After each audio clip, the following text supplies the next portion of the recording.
Siya ay halos 20, ngunit pa rin siya ay kumikilos tulad ng isang bata.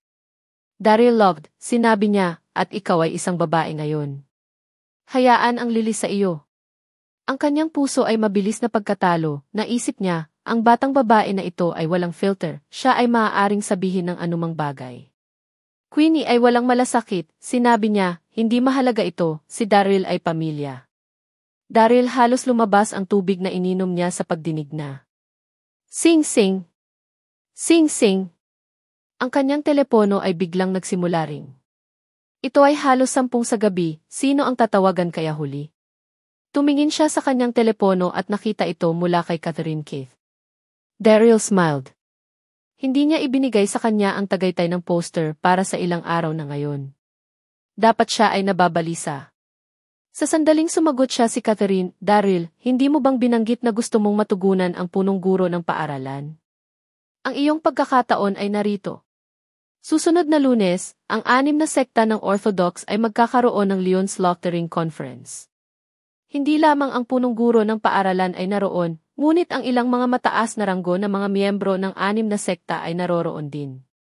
Maaari mong makita siya pagkatapos. Daryl ay nalulugod.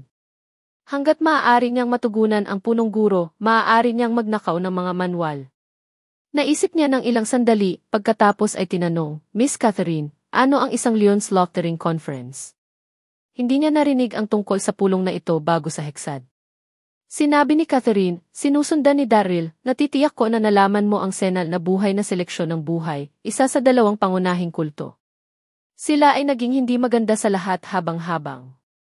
Sa wakas ay nahuli namin ang isa sa mga kingder ng king ang Golden Leon, Zion Featherstone. Kaya ang Leon Slaughtering Conference ay magiging isang pampublikong pagpapatupad ng kaganapan para sa Sean. Ang ginintuang Leon. Sean Featherstone. Dapat siyang lolo ni Evelyn. Bigumang, bali si Catherine, magsabi siya, Daryl, naging magandang araw ako, maaari mo bang ibigay sa akin ang natitirang mga tabletas ng pagpapatuloy? Mula noong araw na kinuha ni Daryl ang tagaysal ng pagpapatuloy, ipinangako niya na ibigay sa kanya ang bawat isa, ngunit hanggang ngayon, binigyan niya ang 2 niya. 5 araw ay lumipas at siya ay natigil pa rin sa antas ng 4 na master. Ang sensing sa kanyang pagkabalisa, nagtagal ang Daryl. Huwag mag-alala, Miss Catherine, bibigyan kita ng lahat ng mga tableta sa susunod na Lunes sa paaralan. Si Catherine ay labis na nasisiyahan, sinabi niya, salamat, Daryl. Ipinapangako ko na magiging mabuti ako sa iyo sa paaralan. Si Catherine ay nahuhulog, pagkatapos ay naghang siya. Nang matapos niya ang tawag sa telepono, natapos na lang ni Lily at Queenie ang pagsisikap ng mga bagong damit na binili nila. Si Lily ay bahagyang inaantok kapag sila ay tapos na, sinabi niya, magiging shower ako at mag-upo. Nang lumakad siya sa banyo, hinugahan ni Queenie ang kanyang braso at sinabi, Lily, mag-shower tayo magkasama. Si Lily ay masindak, siya ay namumula. Sinabi niya, hindi ka pa bata pa, bakit gusto mo bang mag-shower sa akin? Kukunin ko muna, okay. Siya ay patted Queenie sa ulo. Hindi hiniling ni Queenie si Lily, siya ay sumamo, bakit hindi? Gusto kong mag-shower sa iyo. Pagkatapos ay idinagdag niya, hindi ako isang lalaki, Lily, natatakot ka ba na gagawin ko ang mga bagay sa iyo? Queenie ay tumingin sa Lily innocently. Lily ay maaaring gawin walang anuman kundi tumango. Queenie cheered, yay! Magpunta kami. Pagkatapos ay lumipat siya kay Daryl at natigil ang kanyang dila. Sinabi niya na sumisigaw, nagiging. Hindi eh. Si Daryl ay hindi makapagsalita. Siyempre, siya ay mainggitin. Siya ay mainggitin na maaaring mamatay siya. Mula sa pag-aasawa Lily, wala silang ginawa, maliban sa paghawak ng mga kamay. Sa karamihan, ito ay isang halik sa huling kalagitnaan ng pagdiriwang ng taglagas. Upang makapag-shower magkasama ay isang panaginip. Ang mukha ni Lily ay namumulaklak, hinimok niya, pumunta tayo. Ang banyo ay isang bukas na konsepto na may frosted glass. Sinubukan ni Daryl na ilipat ang kanyang focus mula sa silweta ng 2 kababaihan sa banyo sa pamamagitan ng paglalaro kasama ang kanyang telepono, ngunit hindi pa siya nakaupo. Ang pagdinig ng Queenie at Lily play sa banyo ay isang pakikibaka para kay Daryl.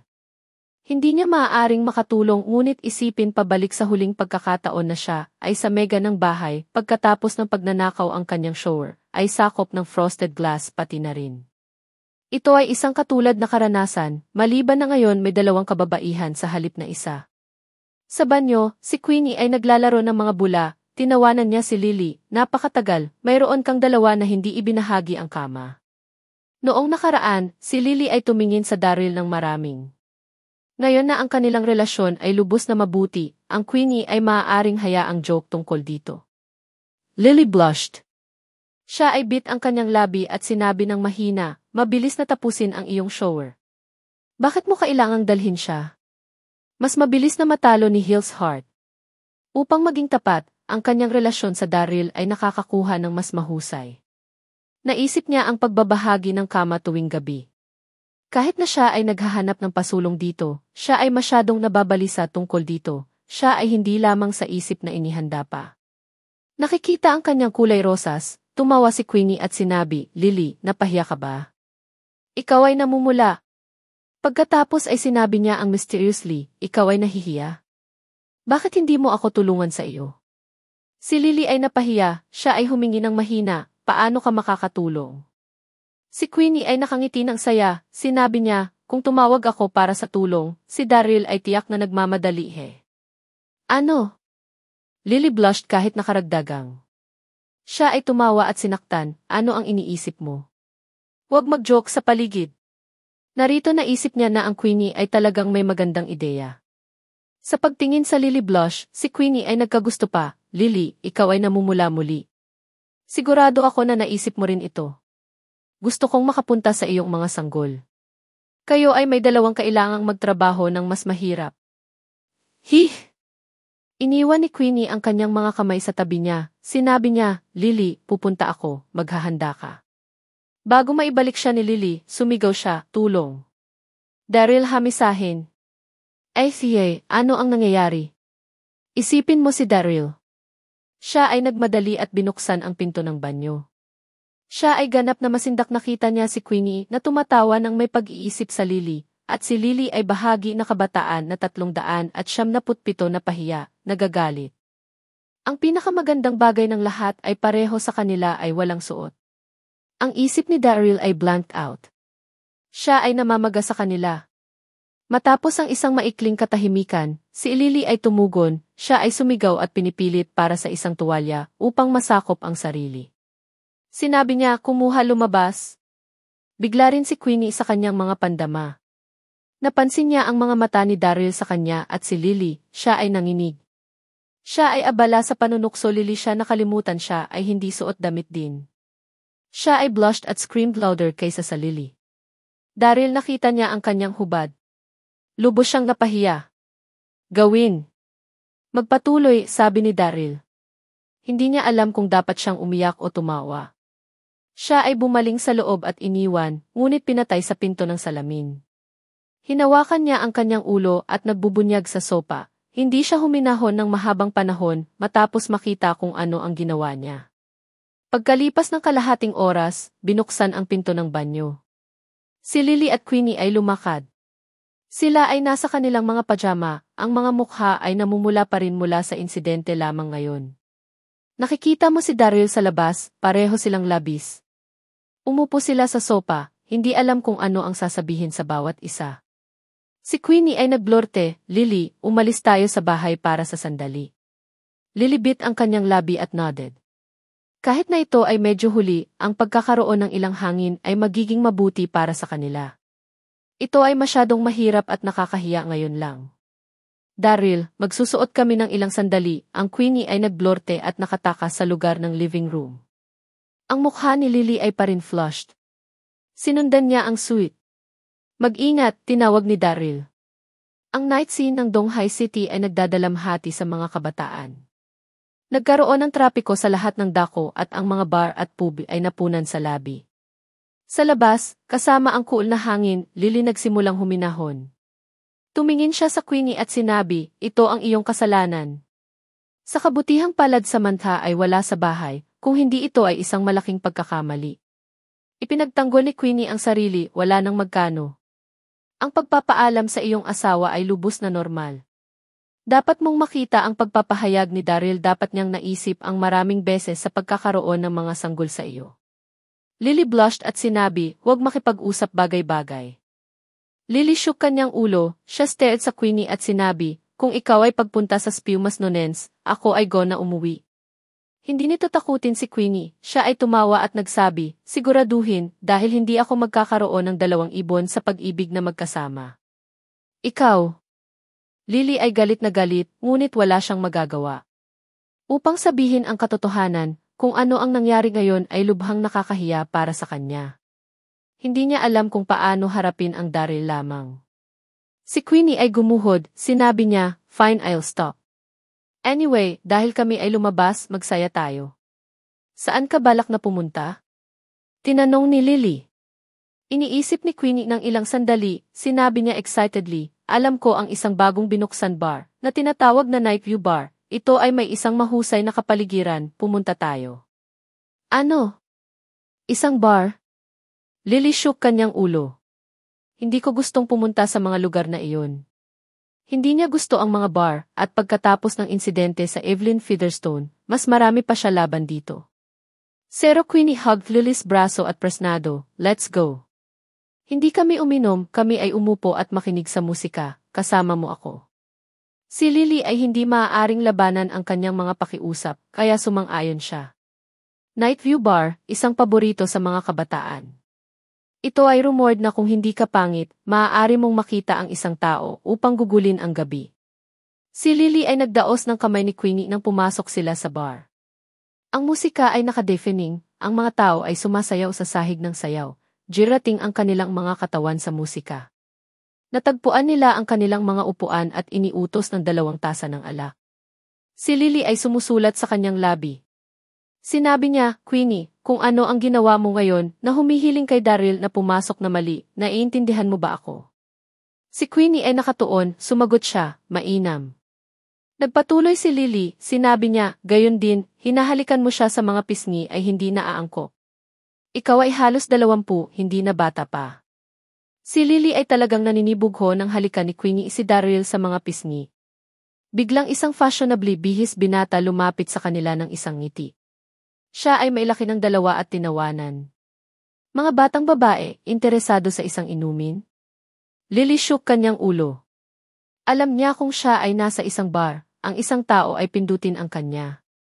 Hindi nakita ni Queenie ang lalaki, sinabi niya, hindi interesado. Hindi siya nagalit sa pagtanggi ni Queenie, ngunit patuloy siya, hi, ang pangalan ko ay Yoel Fisher. Nakita ko na ang mga batang babae ay mukhang hindi pamilyar, dapat itong maging iyong unang pagkakataon dito sa Nightview. Ibig kong sabihin walang pinsala, gusto ko lang maging kaibigan. Si Yoel ay isang thug, isang regular sa Nightview. Siya ay medyo magandang naghahanap kaya makakakuha siya ng maraming mga medyo batang babae. Tiningnan siya ni Queenie at sinabi ng mahinahon, hindi talaga kami interesado, mangyaring mag-iwan sa amin ng mag-isa. Gusto naming makipag-chat ng pribado. Ang mukha ni Yoel ay nagdidilim. Siya ay bahagyang lasing, sinabi niya, hey medyo batang babae, hindi ka ba sumama sa akin? Ang 2 ladis na ito ay napakarilag, na may mahusay na mga katawan, hindi niya nais na makaligtaan ang kanyang pagkakataon. Marami ang tumitingin sa kanila ngayon. Ang ilang mga thugs giggled. Si Yoel ay may bagong target. Ang mga 2 ay mainit. May malaking lasa ang Yoel. Ang ilang mga usapan sa kanilang sarili. Ang Yoel ay bahagyang napahiya. Hindi siya nabigo upang makakuha ng anumang batang babae na gusto niya bago. Kung hindi siya magtagumpay ngayon, ito ay lubhang kahiya-hiya para sa kanya. Sa gayon, kinuha niya ang isang swig ng serbesa at hinawakan si Queenie. Sinabi niya, sinabi ko sa iyo na ikaw ang aking uri. Kung hindi ka uminom kasama, huwag isipin ang pag-alis ngayon. Hindi nakuha ni Queenie, pinalayas niya ang kanyang kamay, tumingin sa kanya sa pagkasuya at kinakatawan. Paano ka maglakas loob? Alam mo ba kung sino ang asawa ng aking pinsan? Siya ay Daryl Darby. Sinabi niya na may kapalaluan. Noong nakaraan, kung siya ay makatagpo ng mga sitwasyon tulad ng mga ito ay magiging lubhang nababalisa. Gayunpaman, ngayon alam niya na ang Daryl ay may kapangyarihan na gumawa ng isang bomwid ng tanyag na tao, maaari niyang harapin ang isang maliit na mandaraya ng madali. Ano? Daryl Darby? Sila ay masindak. Sino siya? Makapangyarihan ba siya? Si Yul ay nahulog. Siya ay masyadong sumigaw. Hindi niya alam kung sino si Daryl Darby. Ngunit ang Aurea ay niumangang tuwang at tiklupin ni Queenie. Ay Daryl athog masyadong. Siya shook kanyang ulo. Hindi niya nais na makakuha ng problema kung sakaling makapangyarihan si Daryl. Siya ay tumawa at nagsabi, mabuti, iwanan ko kayo ng dalawang nag-iisa. Nang umalis siya, tinitingnan ni Lily at Queenie ang bawat isa. Ay Daryl talagang malakas na? Na ang kanyang pangalan ay sapat na nag-iisa upang habulin ang isang tao. Queenie cheered, yay! Lily, ikaw ay maswerteng. Ang Daryl ay talagang ang aming bayani. Hindi maaaring makatulong si Lily ngunit tumawa. Hindi nila napansin na sa sulok ng bar, isang babae na may mabigat na make-up ay tumitingin sa Lily at Queenie. Ang babaeng ito ay Jin Xander. Siya ay isang disipula ng sedero ng Sisi. Siya ang disipulo ng Abbess Mother Serendipity. Kahit na sumali siya sa sekta huli, siya ay isa sa mga paborito ng mga Abbess. Alam niya kung paano nais ng Abbess na patayin si Daryl. Kinuha niya ang kanyang telepono at tinawag ang pangalawang senior kapatid na babae. Ang Abbess Mother Serendipity ay walang telepono. Kung nais mong makipag-ugnay sa kanya, kailangan mong pumunta sa pangalawang senior kapatid na babae. Sister, mabilis na pumasa sa telepono upang makabisado. Nasa isang barako at narinig ang isang tao na banggitin si Daryl Darby. Kung saan? Ang Abbess ay nagtanong. Siya ay sumusunod sa Daryl ng kinaroroonan. Gayunpaman, ang natalo na iyon ay palaging nasa Heksad.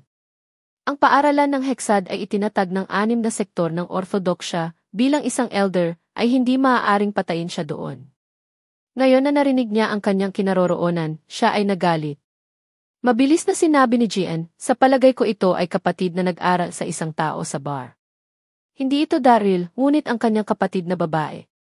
Ang Abbess Mother Serendipity ay nanunumbalik, siya ay bahagyang bigo. Sinabi niya, maghintay ka sa akin doon. Magkakaroon ako sa lalong madaling panahon. Kunin ang kanyang kapatid na babae muna. Gayon din, paano ka makakapasok sa ganitong uri ng lugar? Ito ay lubhang hindi naaangkop para sa isang disipula ng Sisi na nasa mga lugar tulad ng mga ito. Napanatili ni Jian ang kanyang katahimikan habang siya ay sumingit. Siya ginawa ng master na malinaw ang mga patakaran na ang mga alagad ng sekta ng Emi ay hindi pinayagang pumunta sa mga entertainment center kagaya ng mga bar o event center. Master, hindi ako pumasok, nasa bar ako pasukan, nagsinungaling kay Jen. Si Abbess Mother Serendipity ay tumango, iyon katanggap-tanggap tandaan, bilang isa sa Orthodox. Mga sekta, hindi tayo maaaring humakbang sa mga lugar na tulad nito. Magiging ako doon kaagad. Naiintindihan, guro. Napabuntong hininga si Jen matapos mabitin at pumasok sa bar. Sina Lily at Queenie ay mayroon ng kaunting inumin. Lily pagkatapos ay nagtungo sa banyo ng 12 oras ng umaga. Si Queenie ay nag-scroll sa kanyang telepono habang siya ay naghihintay para kay Lily kapag ang isang babae na may isang hubog na figura pumasok sa bar na may palo sa kanyang kamay. Nagkaroon hindi mabasa ang katahimikan sa kanyang magandang mukha. Siya ang mga hakbang ay magaan bilang isang balahibo at kamukha niya ay isang lumulutang na banal na figura. Ito ay Abbess Mother Serendipity. Kabuang katahimikan. Ang buong bar ay nanahimik kaagad sa kanyang paggawa hitsura. Napakalaki ng kanyang aura na maging ang ihi tumigil sa pagsabog ng musika. Ang lahat ay nakatuon ang kanilang tingin kay Abbess Mother Serendipity. Ahahaha! Sumabog ang tawa at sinira ang katahimikan ilang sandali pa ang lumipas ng gaganapin ng ilang mga thugs tiyan na may tawa sa di kalayuan. Haha, ano ang EVA? Kahit na ang mga Abbess ay pumupunta sa mga bar. Ngayon, ang mundo ay talagang nagbabago. Hahaha. Ang tawa nila ay masakit pakinggan. Mahaba ang suot ng Abbess Mother Serendipity. Magbihis sa halip ng kanyang taoy strobe at hinayaan niya ang kanyang buhok. Pababa ang kakaibang bagay lamang sa kanya ay siya whisk na nagbigay ng kanyang pagkakakilanlan bilang isang Abbess. Yol, nagbago nga ang mundo, ano exotic Abbess. Hahaha. Ang isa pang thug clamored kasabay. Walang imik si Abbess Mother Serendipity. Gayunpaman, si Yoel Fisher ay nagkaroon ng isang pagnanasa sa kamatayan. Siya. Lumapit kay Mother Abbess Serendipity kasama ang iba pang thug na may ngisi at inaasar siya. Abbess, handa kang magpalipas ng gabi sa akin. Parang ako, matagal na kitang kilala, handa akong matampal.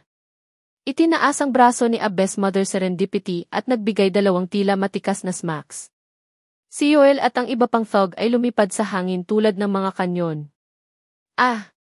Sumigaw ang dalawa habang lumipad ng higit sa 20 metro ang layo bago lumanding ng husto. Nagtipon sila ng dugo at ipikit ng mahigpit ang kanilang mga mata sa sakit. Gasp! Natigilan ang lahat at napatingin kay Abbess. Ina Serendipity nang hindi kumukurap. Walang nagsabi ibagay, pati ang musika ay huminto bigla. Itinaas ng Abbess Mother Serendipity ang mga sulok sa kanya labi at tinanong ang hindi nagmamadali, Jean, nasaan sila? Si Jean na nakatayo sa likuran ng Abbess Mother. Isang hakbang ang isinulong at itinuro sa Queenie. Master, sinabi niya na si Daryl ay kapatid niya asawa.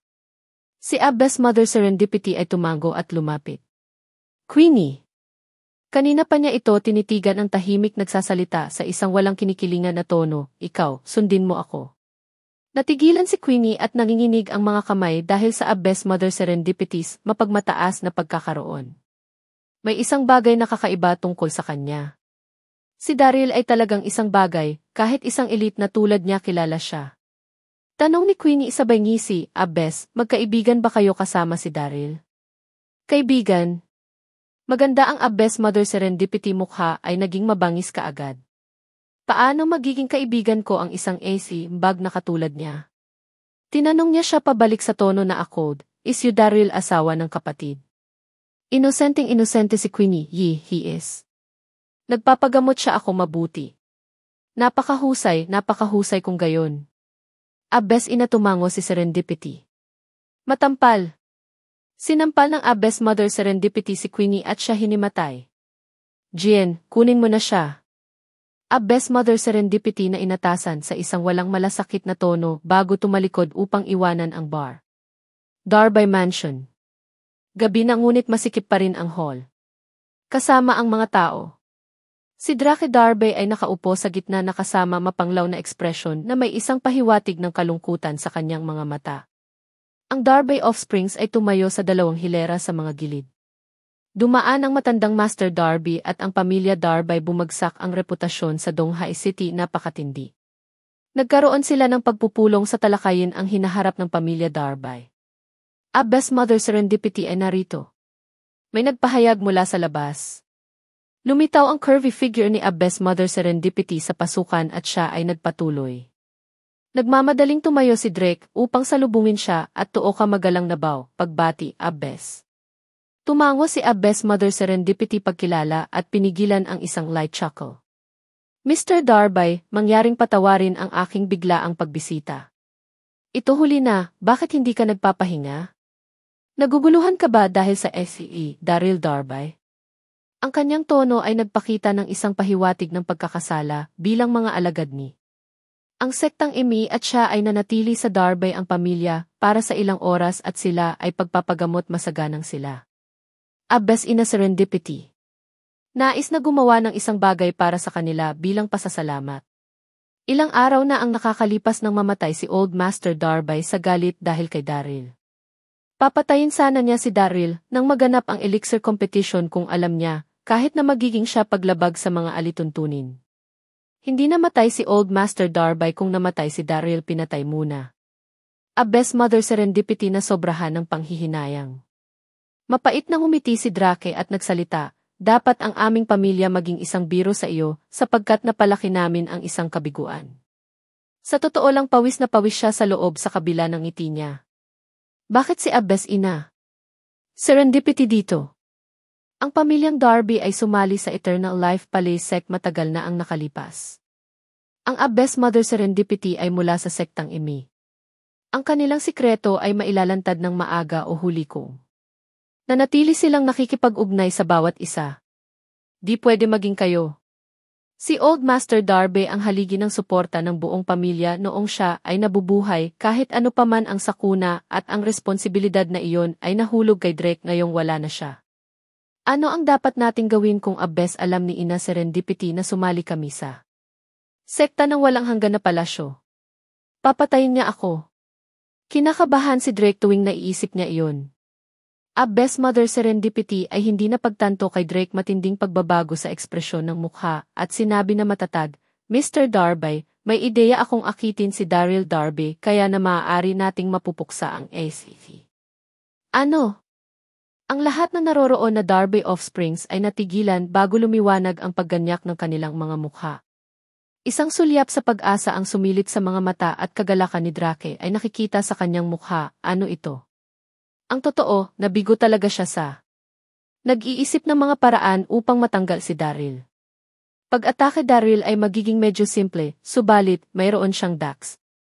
Ngumiti si Abes Mother Serendipity at tumingin sa paligid ng hall bago ibahagi ang kanyang ideya. Nahuli ko ngayon lang ang kapatid ni Daryl at nakikita ko na sila malapit na maaari naming palabasin ang balita na aming kinidnap. Ang pamilya niya sa kanya, siguradong pupunta siya sa amin kusang loob. Napakagandang ideya.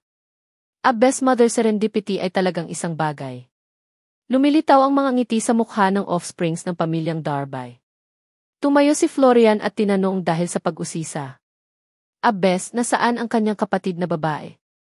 Abes Ina Serendipity kaway-kaway ng isang kamay at dalawang alagad ng sektang Imii ang nagdala kay Queenie tapos na. Wala pa ring malay si Queenie at nakatali ang kanyang katawan up sa buhol. Ang mga offsprings ng pamilyang Darby ay tumingin sa siya kaagad bago lumingon upang ibigay ang bawat isa makahulugang sulyap na may ngiti. Di ko inaasahan. Daryl's sister to be this charming. Tulog. Humugot si Florian mula sa paningin ni Queenie. Siya ay laging nasisiraan ng loob at nasasabik siya nakikita si Queenie, isang kagandahan na nakatali. Ang biswal ay pagpukaw sa kanya. Pare, hayaan mo akong magkulong. Tumayo si Florian at sabi kay Drake. O sige, bilisan mo. Tumango si Drake at lumingon sa Abes Mother Serendipity na magpakita ng paggalang. Salamat, Abes. Tumango si Abes Mother Serendipity pagkilala, kami ay maglabas ng balita bukas. Upang akitin si Daryl, papatayin natin siya on the spot pagkatapos. Tumayo si Yumi Griff at nagsalita sa isang marahang boses, Abes, ang lahat sa iyo ni Daryl Darby pagdating niya. Ang ate niya bukas. Matuwid ka at kagalang-galang, ikaw talaga ang bayani ng henerasyon. Siyempre. Ang aming master ang haligi ng suporta ng sekta ng Emi, siya ang isa sa pinakahuhusay sa 6 na sekta. Humakbang si JN at sinabi mataas na karangalan. Pinaboran siya ng Abes Mother Serendipity bilang ang kanyang bunsong alagad dahil sa kanyang talino. Napalingon ang karamihan ng tao nang tahimik na kinuha ni Yumi out ang kanyang telepono kapag ang karamihan ng tao ay ginulo at nagpadala ng isang text kay Florian.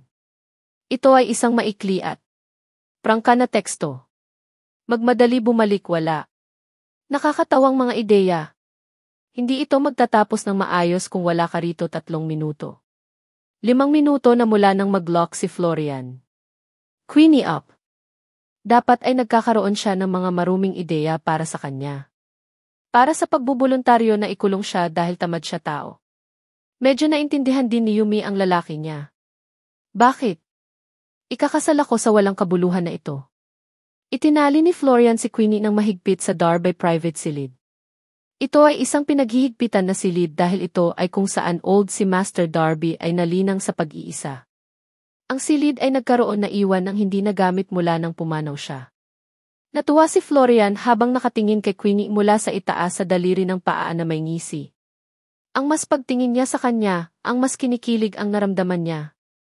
Haha, hindi ako makapaniwala dyan si Daryl ay may gandang kapatid na babae. Teka, siya kay Daryl kapatid na babae ng asawa, di ba? Teknikal siyang kapatid ni ang hipag ko. Napanganga si Florian. This pretty lady was died out, ano isang sinugo ng Diyos. Ang bawat isa ay nasa bulwagan at walang nais pumunta sa pribadong silid, hindi ako makaligtaan ng ganyan magandang pagkakataon. Kinusot niya ang kanyang mga kamay sa pag-asa at inabot ang shirt ni Queenie. Buzz! Ang kanyang telepono sa kanyang bulsa ay nag-vibrate sa sandaling iyon. Sino ang AZA na nagpadala sa akin ng isang teksto? Galit na galit si Florian sa pagkakagambala at siya sinuri ang kanyang telepono upang makita ang teksto mula sa kanyang asawa. Bumuntong hininga. Bumuntong hininga si Florian sa pagkabigo at nawala ang kanyang plano dahil sa babala ng kanyang asawa. Natatakot siyang mabiktima ng henpeck. Parang wala akong opportunity na magsaya kasama ang magandang babaeng ito ngayong gabi. Ungol ni Florian sa sarili habang tinali niya si Queenie sa G. Haligi bago magpatuloy na umalis ng atubili. Lalabas pa lang siya palabas ng pribadong silid nang tumunog ang isa pang panginginig ng telepono. Ito ay ang telepono ni Queenie sa oras na ito. Naglakad palapit sa kanya si Florian upang tingnan ang kanyang telepono at natigilan siya. Nagpapakita ito ng isang teksto mula sa kanyang pinsan. Nagpadala si Lily ng isang maikling teksto sa kanya, Queenie, nasaan ang ikaw? Napasimangot si Florian sa kanyang kilay at kinapa ang kanyang utak nang makita ang text.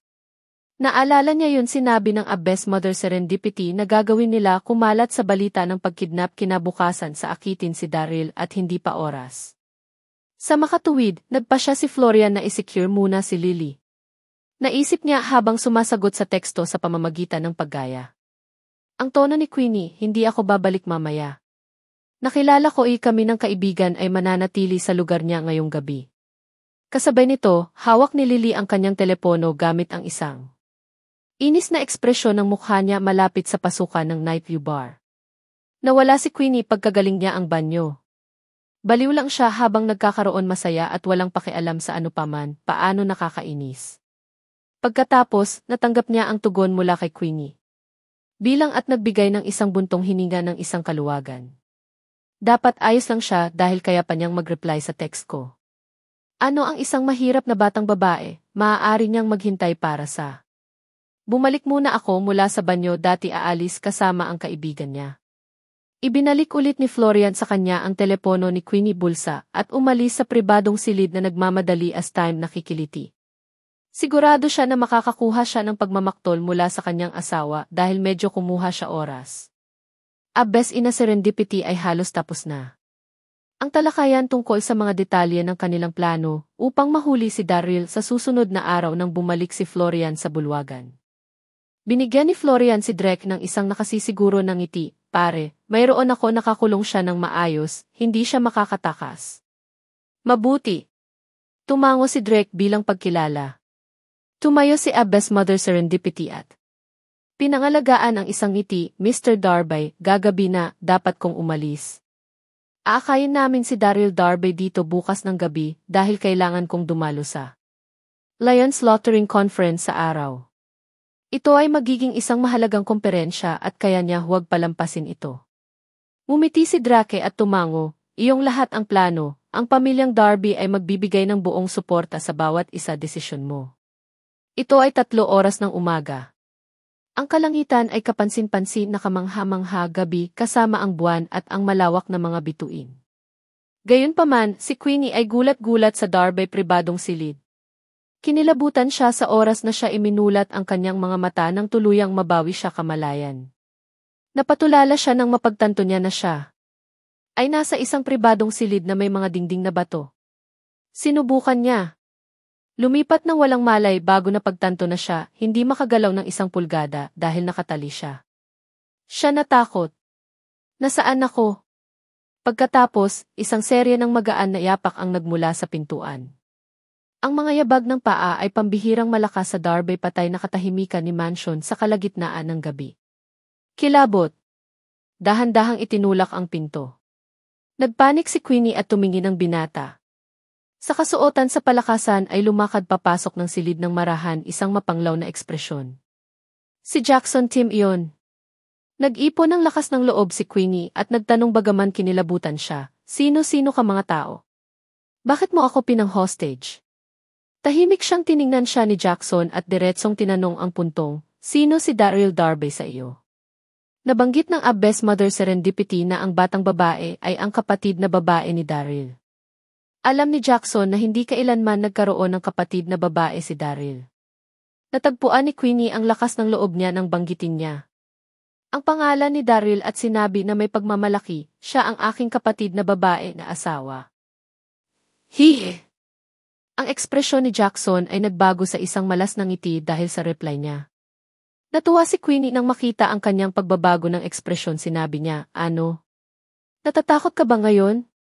Pakawalan mo ako o bubugbugin ka ni Daryl.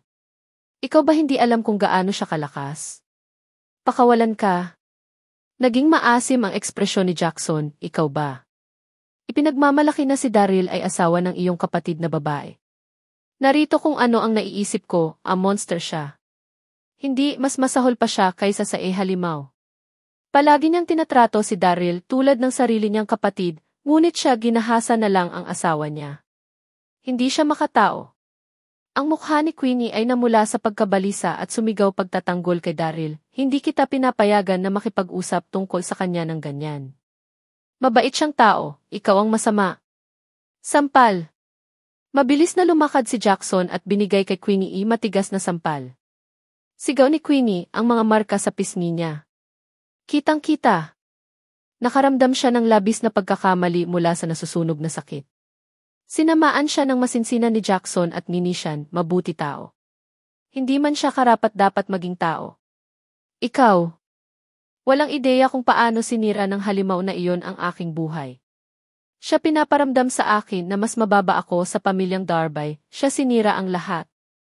Halos umuungal siya na parang isang hayop, ginahasa niya ang aking asawa sa unang gabi ng kasal ko, siya rin.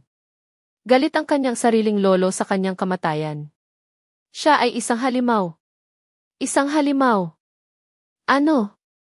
Nanginginig ang katawan ni Queenie sa pagkabigla habang nakatingin sa kanya. Jackson na hindi makapaniwala. Tapos, umiling siya marahas, nagsisinungaling ka, dapat kang naninirang puri siya. Hindi niya kailanman gagawin iyon. Tigilan mo na ang paninira sa kanya.